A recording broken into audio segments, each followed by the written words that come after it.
Hey math fans, we're on section 6.1.1. Let's get started.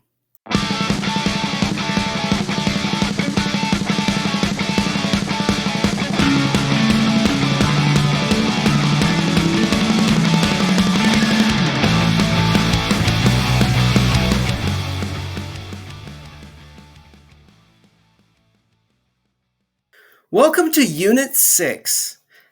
It's entitled Coordinate Geometry, which is the overlap between algebra and geometry. We spent a lot of time talking about how two objects can be congruent, but now we're going to prove that they are the same size and shape using algebra. One of the big things that we're going to take from geometry and use algebra to prove is this idea of Pythagorean theorem to find the distance between 2 points. So how do you calculate the distance between 2 points? Well, it's pretty easy if it's horizontal or vertical, but if it is not horizontal or vertical, we're going to use this thing called the distance formula. So what is the distance between 1, 2 and 5, 5? Unfortunately, we can't just add the diagonals and come up with some sort of distance there. We're going to have to consider Pythagorean theorem in order to find the hypotenuse of a right triangle. In this particular problem, we are traveling 4 units to the right and then 3 units up, making a right triangle. According to Pythagorean theorem, to solve for c, the hypotenuse, or the distance, we would say 4 squared plus 3 squared is equal to c squared. And then we just solve for c. 4 squared is 16, 3 squared is 9, square root of 25 is 5. So the distance between these 2 points is 5. The distance formula is derived from the Pythagorean theorem. If we have 2 points, x1, y1, and x2, y2, all we have to do is figure out how many units are between x1 and x2, which is just the difference between those two, and how many units are between y1 and y2. Notice I have absolute value symbols because it is distance, but when we're using Pythagorean theorem, we do not need to worry about the absolute value because we're going to be squaring those numbers anyway. So however you look at it, A is going to be x2 minus x1. B is going to be y2 minus y1. We're going to square those and then take the square root for the distance.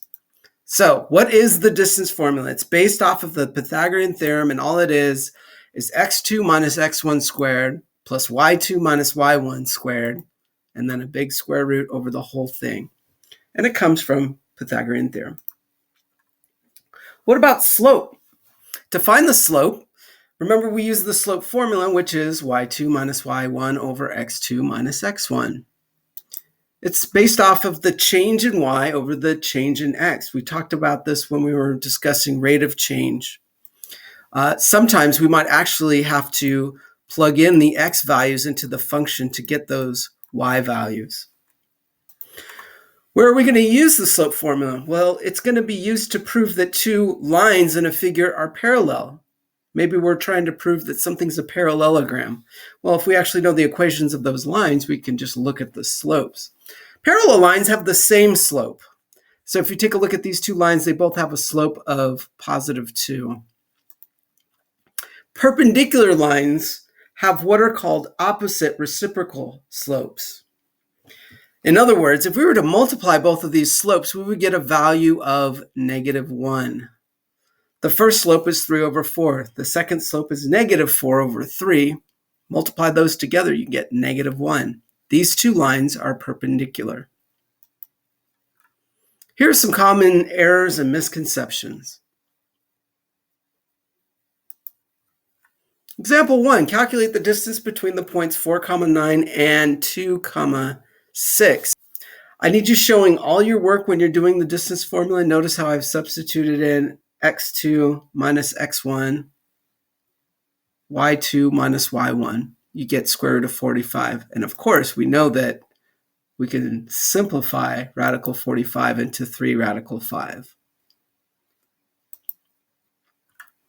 Example 2, determine if the line through the points -8, comma 5 and negative 5, comma 3 is parallel to the line through the points 1, comma 3 and 4, comma 1. First line, once substituting the numbers into the slope formula, we get negative 2 over 3. For the second line, we get negative 2 over 3 also. So therefore, we can conclude that the two lines are parallel because they have the same slope. If these numbers do not match exactly, they are not parallel.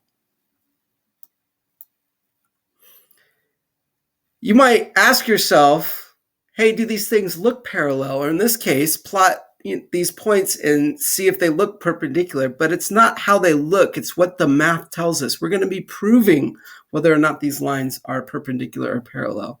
Again, how do you prove it? You do the calculations, you show all the work, and you follow the rules. And in this case, we're going to see if both of these lines have opposite reciprocal slopes, or when you multiply them together, their product is negative 1. So we need to use the slope formula and show all our work. This is the slope formula for the first set of points, and we get 1 over 4. This is the formula for the second set of points, and we get negative 4. And the question is 1 over 4 times negative 4 equal to negative 1? The answer is yes.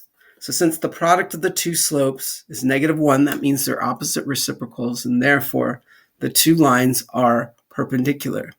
Again, it's all about proving these lines are perpendicular and parallel. It's proving that the distances are equal. So whenever I say the word prove, and we're going to use what's called a geometric proof, I'm going to want to see all of this work. For example, prove this is a right triangle given these coordinates. Well, the first thing you'd want to do is draw the picture. And then I would try and ask myself, where do you believe the right angle would be? And it looks like the right angle should be right here.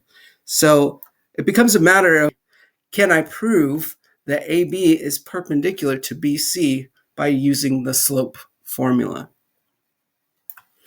After figuring out the formula for AB and BC, we can see that both slopes, negative 2 and 1 over 2, are opposite reciprocals. In other words, when I multiply both of these slopes together, I get negative 1. And now I can say for sure that those two line segments are perpendicular, and therefore, I don't know if you've ever seen this symbol before, therefore is the 3 dots. This is triangle ABC is a right triangle.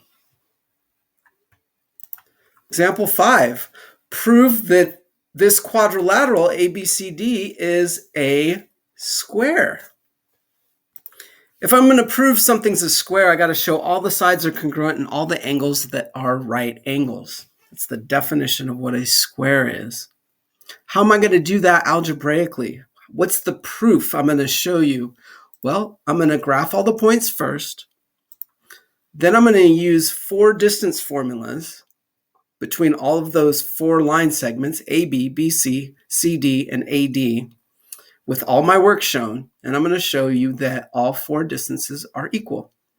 Then I'm also going to have to show you 4 slope formulas, the slope between AB, BC, CD, and AD. And if they are opposite reciprocals or their products equal negative 1, I will have proven that this is a square. This is what's called a coordinate geometry proof, and we're going to do quite a few of these before the end of the unit.